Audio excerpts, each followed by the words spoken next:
हमारे Romeo force के जवान और 9 पैरा के जवानों ने मिलकर ये जो कार्रवाई की है, तो शहादत तो हुई है, लेकिन हमने 2 खूंखार आतंकवादियों का खात्मा किया है।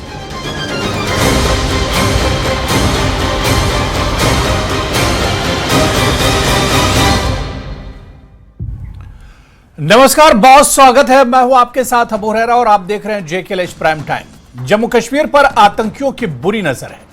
पिछले कुछ दिनों में यूटी में कई इनकाउंटर्स हो चुके हैं और इन मुठभेड़ में जहां आतंकियों को मौत के घाट उतारा जा रहा है, तो वहीं देश के कई जवान शहीद भी हुए हैं, क्योंकि पाकिस्तान नहीं चाहता है कि जम्मू कश्मीर में हालात बेहतर हों। जैसे जैसे कश्मीर के हालात बेहतर हो रहे हैं, वैसे वैसे पाकिस्तान निराश हो रहा है, पाकिस्तान एक तरह से परेशान हो रहा है और उसकी जो परेशानी है वो एक तरह से देखने में आ रही है। और पाकिस्तान हमेशा ये कोशिश करता है कि कश्मीर के हालात किस तरह से बिगाड़े जाएं।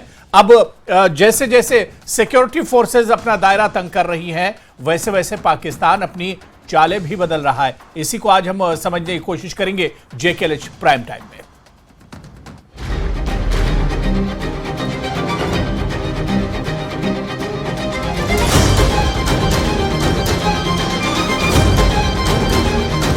हमारे रोमियो फोर्स के जवान और 9 पैरा के जवानों ने मिलकर ये जो कार्रवाई की है, तो शहादत तो हुई है, लेकिन हमने 2 खूंखार आतंकवादियों का खात्मा किया है।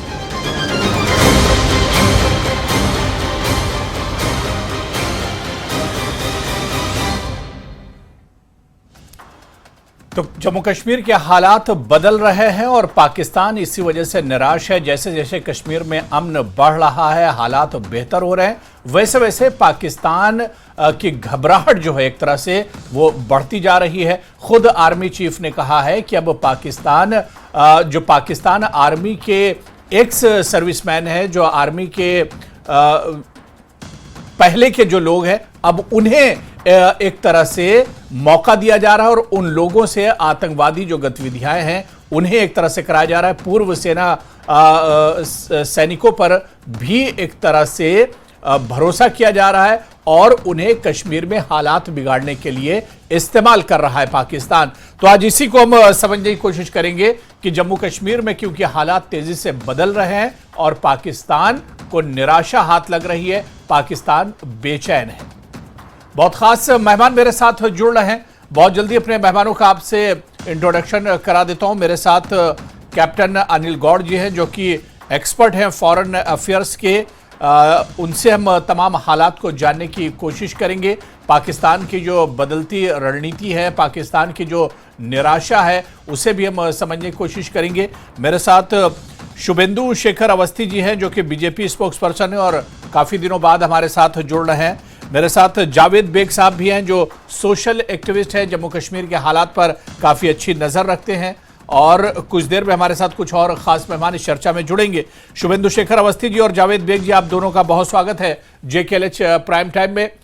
मैं जावेद बेग जी, मेरी आवाज़ आप तक पहुँच रही है? बिल्कुल बिल्कुल पहुँच रही है। बिल्कुल सर। जावेद बेग जी, पिछले कुछ दिनों से हम देख रहे हैं कि यूटी में, जम्मू कश्मीर में हालात बिगाड़ने की पूरी कोशिश हो रही है, क्योंकि इनकाउंटर्स के कई वारदातें हो चुके हैं पिछले कुछ दिनों में। इसके अलावा दरअंदाजी की कई वारदातें बॉर्डर के उस पार से इस पार आने की कोशिशें की जा रही है, लेकिन हमारे जो जवान हैं डटकर मुकाबला कर रहे हैं। हालिया दिनों अभी कल जो राजौरी की घटना हुई है, इसमें हमारे 5 जवानों की कीमती जानें जरूर गई, हमारे जवान शहीद जरूर हुए हैं, लेकिन वो डटकर मुकाबला कर रहे हैं। ये बात एक तरह से साबित होती है। लेकिन पाकिस्तान नहीं चाहता है कि कश्मीर में हालात बेहतर हों। जैसे जैसे हालात बेहतर हो रहे हैं, पाकिस्तान की बेचैनी बढ़ती जा रही। जावेद साहब। अबू हुरैरा साहब, सबसे पहले मैं हमारे जवानों को श्रद्धांजलि अर्पित करना चाहूंगा आपके चैनल के माध्यम से।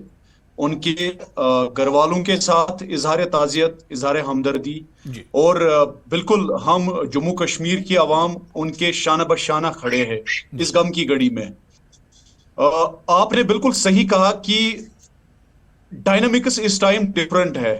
मैंने इससे पहले भी अर्ज किया, अनंतनाग के एनकाउंटर में एक डिफिकल्ट टेरेन चूज किया गया टंटू द्वारा। उसके बाद कश्मीर वादी में कुछ पुलिस के आला ऑफिसर टारगेट हुए, एक नॉन मुस्लिम भाई टारगेट हुआ, एंड नाउ दिस रजौरी का एनकाउंटर जो है ये भी एक डिफिकल्ट टेरेन में। और जैसे हमारे नॉर्दर्न कमांड ने एक स्टेटमेंट दिया है कि ये पाकिस्तान से ही ट्रेनिंग करके नहीं आए थे बल्कि किसी और जगह से ट्रेन करके आए हैं। इसलिए मुझे लगता है this is beyond what we are understanding with these attacks. मैं आपको याद दिला दूं, 1-1.5 महीना पहले रजौरी और पुंछ के इलाकों में कुछ पोस्टर्स दबाए गए थे जो हमारे नॉन मुस्लिम बरादर है उनके घरों के बाहर, उनके दुकानों पे, कि वो इलाका छोड़कर जाएं। आप अंदाजा लगा सकते हैं कि अटेम्प्ट हो रहा है जम्मू कश्मीर में फिर से वही माहौल बनाने का जो 90s में बनाया गया था, क्योंकि जो पूरा ये इकोसिस्टम है ये वायलेंस में ही पनपता है। पूरा जो टेरर का इकोसिस्टम है ये हालात खराब जब हों, जब बदअमनी हो, उसमें ये पनपता है। ऐसे हालात क्रिएट करने की एक कोशिश जारी है पिछले 3-4 साल से, और पिछले 3-4 साल से ये फ्रस्ट्रेशन का माहौल इसलिए है क्योंकि जम्मू कश्मीर बिलखुसूस वादिया कश्मीर की आवाम ने टेररिज्म को बिल्कुल रिजेक्ट किया है। वायलेंस को बिल्कुल 0% वायलेंस है कश्मीर में। और जो हमारे कश्मीर से जो नौजवान वर्ग जाते थे उन्होंने वायलेंस का रास्ता तरक करके आज अमन, तरक्की और भाईचारे के रास्ते को उन्होंने चूज किया। मैं जिस इलाके में रहता हूं वहीं से थोड़ी दूर पे हमारे गुलमर्ग एरिया का एक नौजवान हमारे मुल्क को दुबई में विंटर स्पोर्ट्स में रिप्रेजेंट कर रहा है, आरिफ खान साहब। ऐसे ही बहुत सारे नौजवान जिन्होंने सही रास्ता चुन के एक क्लियर मैसेज कन्वे किए पूरे दुनिया को। यह जरूर एक फ्रस्ट्रेशन का कारण हो सकता है हमारे दुश्मनों को, हमारे कौम के दुश्मनों को, कि वो जगह जगह इस टाइम वायलेंस बढ़ाने की कोशिश में है, पादाश में है। लेकिन हमारे नौजवान जो फौज में है, जम्मू कश्मीर पुलिस में है, सीआरपीएफ में है, उन्होंने पिछले 30-35 साल से कुर्बानियां दी है और हर चैलेंज का सामना किया है। इस बार भी हम पीछे नहीं हटने वाले हैं। हमारे नौजवानों के साथ यहाँ की आवाम शाना बशाना खड़ी है। नहीं, बिल्कुल जाहिर सी बात है कि इन कुर्बानियों को ऐसे रायगा नहीं जाने दिया जाएगा, बल्कि इसका पूरा बदला लिया जाएगा वक्त आने पर। मेरे साथ एक और बहुत खास मेहमान कैप्टन अनिल गौड़ जी हैं, जो कि एक्सपर्ट हैं, फॉरेन अफेयर्स के सिक्योरिटी एक्सपर्ट हैं, वो भी हमारे साथ जुड़े हुए हैं। कैप्टन अनिल गौड़ जी, आपका भी बहुत स्वागत है जेकेएलएच प्राइम टाइम में। कैप्टन साहब, मेरी आवाज आप तक पहुंच रही है? हाँ, बिल्कुल पहुंच रही है। कैप्टन साहब, आज मैं आर्मी चीफ को सुन रहा था, उपेंद्र द्विवेदी जी को। उनका बयान था कि पाकिस्तान जैसे जैसे कश्मीर में हालात बेहतर हो रहे हैं, पाकिस्तान बेचैन हो रहा है, निराशा का शिकार है। और अब तो हालात ये हो गए कि पाकिस्तान के पूर्व सेना के जो अफसर हैं उन्हें भी आतंकी जो गतिविधियां उनमें कश्मीर में उनका इस्तेमाल पाकिस्तान कर रहा है, जो पूर्व सेना के अफसर हैं। अबू जी, ऐसा है, द्विवेदी जी जो नॉर्दर्न आर्मी कमांडर हैं, उनका बयान बिल्कुल सही है। देखिए, आप अगर इसको पूरे पर्सपेक्टिव में देखेंगे, 90 के दशक से जब ऑपरेशन टोपैक जनरल ने शुरू किया था और अब 2023 के अंदर जब आर्टिकल 370 भी रिवोक हो गया है और ऑपरेशन ऑल आउट जो है 2018 में चलना शुरू, 2016 से चलना शुरू हुआ था, आज क्या हालत है। जितने टेररिस्ट हैं, ये अभी हाल ही में ये रजौरी के अंदर ये जो 2 बचे हुए थे, और भी मेरे को लगता है 2-4 जो हैं जो अपर रीचेस में छुपे हुए हैं, ये थोड़े से बच गए चंद, बाकी सारे के सारे जो है वो एलिमिनेट हो गए। जो लोकल ट्रेंड थे, जो बुरहान वानी टाइप थे, जो उस टाइम बड़ी कॉबॉय बन के अपने पोस्टर बॉयज बने हुए थे, वो भी खत्म हो गए हैं। ओवरऑल जो है आर्टिकल 370 के बॉर्डर के बाद में एक ऐसा माहौल बना है कश्मीर घाटी के अंदर कि लोगों को एक रियलाइज हुआ कि देखिए, हमें अभी तक 47 से लेकर आज तक जो है ये पॉलिटिशियंस बेवकूफ बना रहे थे। ये रोज कोई प्लेबिसाइड की बात करता था, कोई आजादी की बात करता था, कोई कुछ बात करता था, कोई कहता था जी हम पाकिस्तान के साथ मिलेंगे, और उससे ये इनको सारे के सारों को जो है बरगला रहे थे।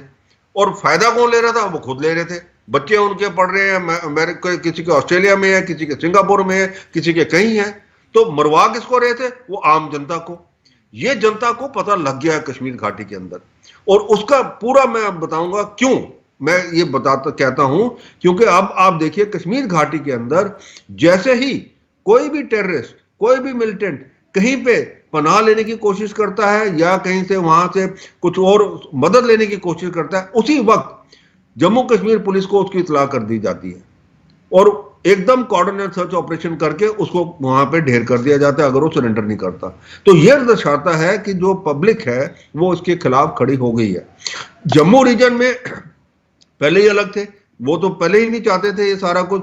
अब वो पाकिस्तान क्या चाह रहा है कि ये जो रजौरी पुंछ का जो इलाका है इसके अंदर जो है यहाँ पे फिर दोबारा से वो टेररिज्म जो है वो उसको शुरू किया जाए। अब उनकी इन्फिल्ट्रेशन रूट्स जो थे वो थे पाकिस्तान के ये रजौरी पुंछ के इलाके से होकर बनियाल पार करके कश्मीर घाटी के अंदर। अब यहाँ पे कुछ उनके जो है ओवरग्राउंड अंडरग्राउंड वर्कर्स थे और अभी भी हैं, मैं कहूँगा।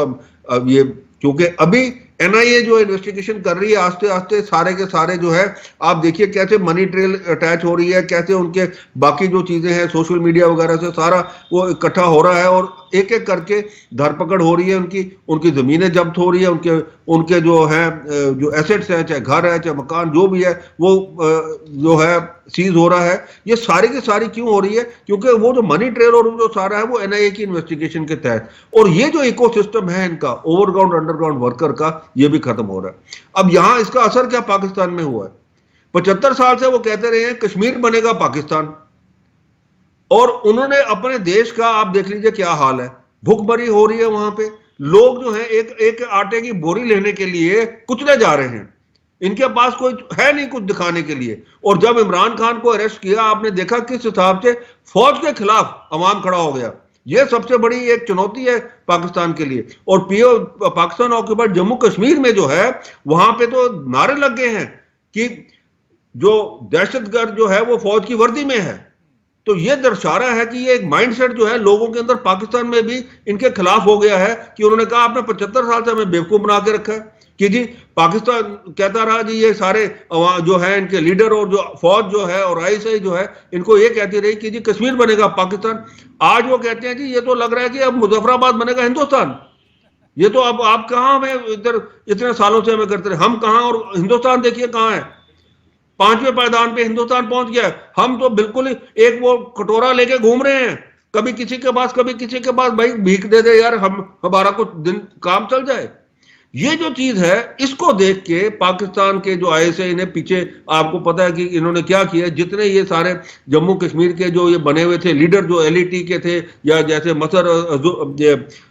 अजहर मसूद है, सलाउद्दीन वगैरह है, ये सारे जो पाकिस्तान के अंदर बैठे थे इनको कहा कि आप मिलिटेंसी रिवाइव करिए हिंदुस्तान के अंदर दोबारा। इन्होंने कोशिश की, ये फेल हो गए। उसका नतीजा क्या आप देखिए पाकिस्तान में क्या हो रहा है। जितने ये सारे हैं एक एक करके ये ढेर हो रहे हैं। इनको कौन ढेर कर रहा है? ये पाकिस्तान की आईएसआई ढेर कर रही है इनको, क्योंकि ये अब उसके काम नहीं आने वाले, इसलिए आईएसआई कहती है इनको ढेर कर दो। और अब वो जो है अब अपनी रिक्रूटमेंट जो शुरू की है उन्होंने एक्स फौजियों की रिक्रूटमेंट शुरू कर दी है, क्योंकि उन्होंने कहा ये जो लोग हैं ये बड़ी अच्छी बातें आपने कही। और खुद अपनी नाकामियों को दरअसल पाकिस्तान छुपाने के लिए इस तरह की करतूतें करता रहता है और इस तरह की हरकतें पाकिस्तान करता रहता है। और आए दिन क्योंकि लगातार हमारे जवान जो है वो मुस्तैद है, बॉर्डर पर लगातार उनकी नजर बनी रहती है, कहीं पर कोई चूक नहीं होती है, जिसकी वजह से पाकिस्तान अपनी इन हरकतों को एक तरह से अपडेट करता रहता है, ये कहा जा सकता है। मैं शुभेंदु शेखर अवस्थी जी आपके पास आना चाहूंगा। शुभेंदु जी, क्योंकि जब इस तरह की वारदातें होती हैं, जाहिर सी बात है राजौरी में हमारे 5 जवान शहीद हो गए, इससे पहले भी हमारे कई जवान शहीद होते रहे देश की रक्षा करते हुए। और जाहिर सी बात है कल भी डिबेट में मैं ये बात कर रहा था कि इन शहीद जवानों के हम कर्जदार रहेंगे, देश इनका कर्जदार रहेगा, हम इनका कर्ज, इनकी जो खून बहा है उसका बदला तो हम नहीं दे सकते हैं, लेकिन हम इनके कर्जदार रहेंगे। लेकिन एक नाराजगी पूरे देश में रहती है शुभेंदु जी, और हमेशा यह सवाल पूछा जाता है कि आखिर ये कब तक चलता रहेगा, पाकिस्तान की इन हरकतों को कब तक हम माफ करते रहेंगे, पाकिस्तान को उसी के जबान में जवाब कब दिया जाएगा? अबू हरेरा साहब, लगातार इस विषय पर मैं कई बार बोल चुका हूं जी कि पाकिस्तान को कई तरीके से हमने पिछाड़ा है उनकी आतंकवादी घटनाओं के कारण जी।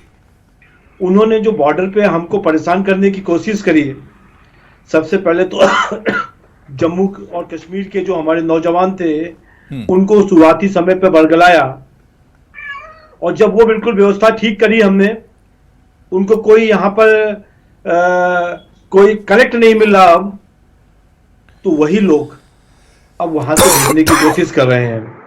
और आपको एक और चीज कही मैंने कि वहां पर जो पाकिस्तान है वहां पे 4 सरकारें चलती हैं। एक तो चुनी हुई सरकार जिसको जो प्रधानमंत्री और बाकी जो उनका संसद है, दूसरा उनकी जो पोजीशन है, आप ये देखिए कि जो सेना है वो अपने आप में एक तरीके की एक सत्ता चलाती है। इसी तरीके से आतंकवादी लोग अपना एक कहना चलाते हैं। और तीसरी बात जो मैं कहना चाहता हूं जी, कि जो उनका कोर्ट है वो अपने तरीके से चलता है। तो ये चारों सत्ताएं आपस में कोई कोरिलेशन नहीं है। और पाकिस्तान को जिस तरीके से उन्होंने जमीन पे आ गया है इस माहौल के कारण। शुभेंदु जी, सवाल यह कि कितना इंतजार किया जाएगा? देखिए, लगातार इस तरह की हरकतें पाकिस्तान करता रहता है, सरहद के उस पार से लगातार इस तरह की हरकतें होती रहती हैं, कितना इंतजार किया जाएगा? देखिए, वो घटनाओं को यदि आप टोटल करेंगे तो पहले की कंपैरिजन में बहुत कम हो गया है। आप सोचिए कि 2 सालों में आपने कोई पत्थर मारने की घटना सुनाई थी क्या? ये वहां का वातावरण बनाना भी बहुत जरूरी था, तो वातावरण बन गया। बेग साहब ने अभी बोला, अनिल गौर साहब ने जो बोला कि वहां का जवान, वहां का व्यक्ति, वहां का यूथ आज उनके साथ नहीं खड़ा है। ये एक बहुत बड़ी बात है। हमको लगता है बहुत जल्द मतलब बहुत जल्द मेरे को लगता है कि पाकिस्तान अपने मंसूबे पर ये समझ जाएगा कि भारत पे अटैक करके, भारत पे इस तरीके के एक्शन करके उसको कुछ मिला नहीं है। क्योंकि वहां से भी अब उनकी जो पीओके के क्षेत्र है या उनकी जनता है, वो उनसे कह रही है कि देखो भारत कहां पहुंच गया और हम कहां चले आए। तो ये सब समस्याओं को देखते हुए मेरे को लगता है इसका समाधान होगा। भारत सरकार, वर्तमान में मोदी जी की सरकार, इसको बहुत सीरियस नोट पे लेती है और जीरो टॉलरेंस पे इसको काम कर रही है। बिल्कुल। मैं जावेद बेग जी आपके पास आना चाहूंगा। जिस तरह से बहुत डिटेल में कैप्टन अनिल गौड़ जी ने चीजें बताई थी, और पाकिस्तान इस वजह से भी मायूस है क्योंकि आप जावेद बेग साहब जम्मू कश्मीर से ही आते हैं। जम्मू कश्मीर में जो लोकल सपोर्ट मिलता था वो सपोर्ट भी अब एक तरह से कम हुआ है। पुराने जो आस्तीन के साहब थे, जो उस दौर के लोग थे, वो अपनी जगह, लेकिन नई भर्तियां इस तरह की नहीं हो रही हैं और इस वजह से पाकिस्तान और ज्यादा एक तरह से घबराहट का शिकार है। अबू हुरैरा साहब, आपने बिल्कुल सही फरमाया। जो एक माहौल बना था, एक पूरा जो इकोसिस्टम है, जिस माहौल पे ये चलता था वो डर का माहौल था। कश्मीर में इन्होंने डर का माहौल पैदा किया, 30-35 साल जाया किया हमारे। उस डर के माहौल की वजह से इनका पूरा इकोसिस्टम चलता था, जिसमें कुछ लोग इनकी आइडियोलॉजी को सपोर्ट करते थे, लेकिन कुछ लोग इनकी डर की वजह से इनके साथ, इनके सफों में शामिल हो जाते थे। यह हकीकत है। जब डर का माहौल था, मरता क्या ना करता। मैं इस टाइम जिस गांव में हूं, उस पूरे गांव में डर का माहौल था, गन कल्चर था। तो मेरे जैसा इंसान क्या करता? या तो उसे ये जगह छोड़नी थी, जैसे कश्मीरी पंडित भाइयों ने अपने घर, हर एक चीज, अपनी जान और इज्जत बचाने के लिए छोड़ दी। इसी तरह बहुत सारे मुसलमान भी ऐसे हैं जो उस डर के माहौल में दब जाते थे। लेकिन जिस तरह माहौल बदला, उसी तरह मानसिकता भी बदल गई। कश्मीर का नौजवान अब किसी के वरगलावे में नहीं आ सकता है, किसी के बहकावा में नहीं आ सकता है। ये तो जाहिर हुआ, पिछले 4 साल से एक भी वाकया ऐसा नहीं हुआ जहां कश्मीरी कोई बच्चा स्टोन पेल्टिंग का शिकार हुआ हो, कश्मीर का बच्चा कोई पैलेट गन का शिकार हुआ हो।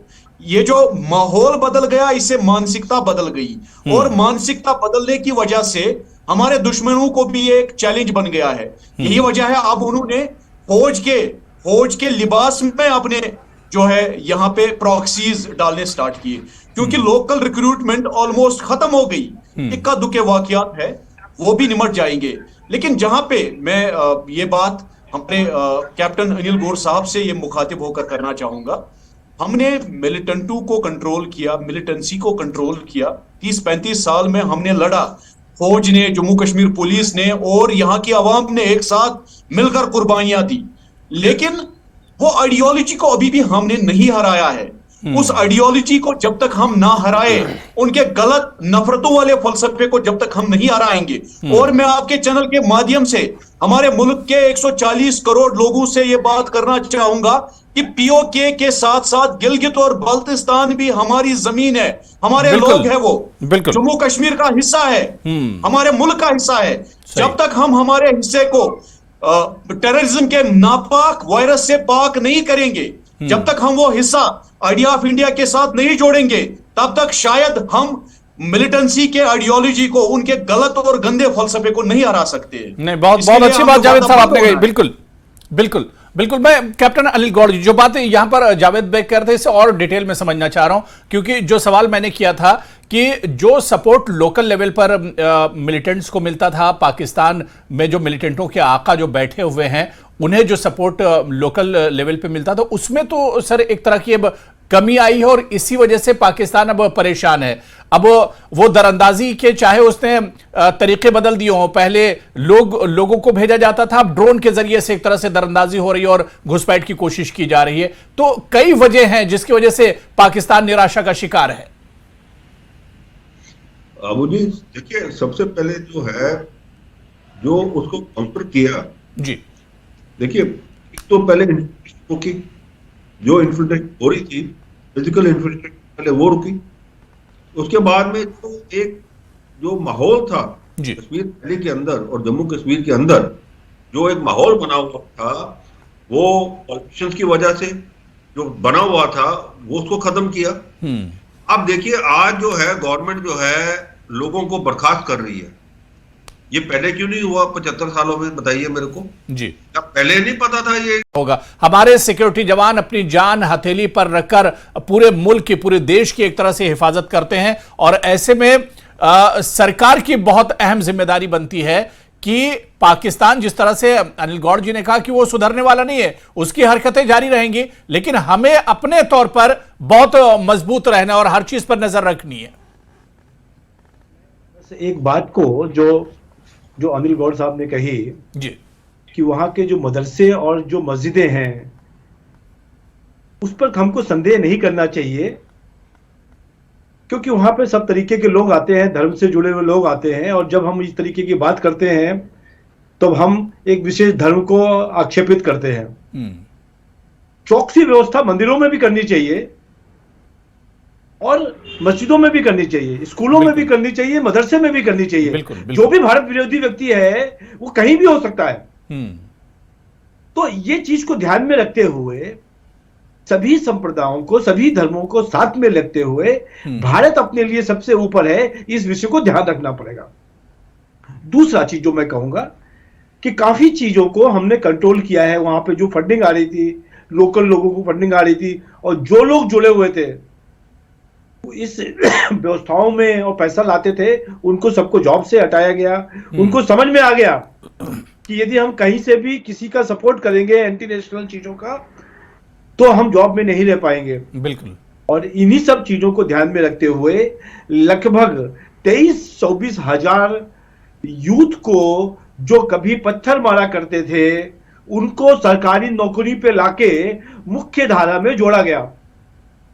अब आप ये भी समझिए कि पूरे लोग एक नए दिशा में, एक नए भारत की ओर जुड़े हैं। और अभी हमको देखा आपने कि एक ट्रेन पहुंच गई कश्मीर में। बिल्कुल नहीं, कश्मीर में हालात तो देखिए बहुत तेजी से हालात बदल रहे हैं, और पाकिस्तान की घबराहट की जो वजह है वो यही है, जो जिस तरह से अनिल साहब ने भी बहुत तफसील से बताया और जावेद बेग ने भी उस पर बहुत तफसील से चीजें रखी। तो पाकिस्तान की घबराहट की वजह तो शुभेंदु शेखर जी यही है कि कश्मीर के हालात बेहतर हो रहे हैं। सिर्फ अब जरूरत इस बात की है कि कश्मीर के अवाम भी इसके खिलाफ निकल कर आए और इसके खिलाफ आवाज उठाएं। जिस तरह से जावेद बेग हमारे साथ कश्मीर के युवा जुड़े हुए हैं और उन्होंने आवाज उठाई पाकिस्तान के खिलाफ, ऐसे ही पाकिस्तान के खिलाफ जब हर घर से, हर गली से, हर मोहल्ले से आवाजें उठने लगेंगी पाकिस्तान की हरकतों के खिलाफ, तो पाकिस्तान की हिम्मत नहीं होगी और पाकिस्तान इन हरकतों से एक तरह से पीछे हटेगा। बहुत बहुत शुक्रिया, बहुत अच्छी बातचीत हुई। हमारे साथ जुड़ने के लिए शुभेंदु शेखर अवस्थी जी, जावेद बेग साहब और कैप्टन अनिल गौड़ जी,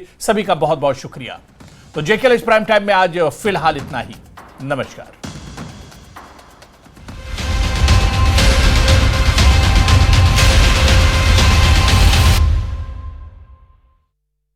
गुलाब जामुन गरम कर रहा है, इसमें तो काजू होता है।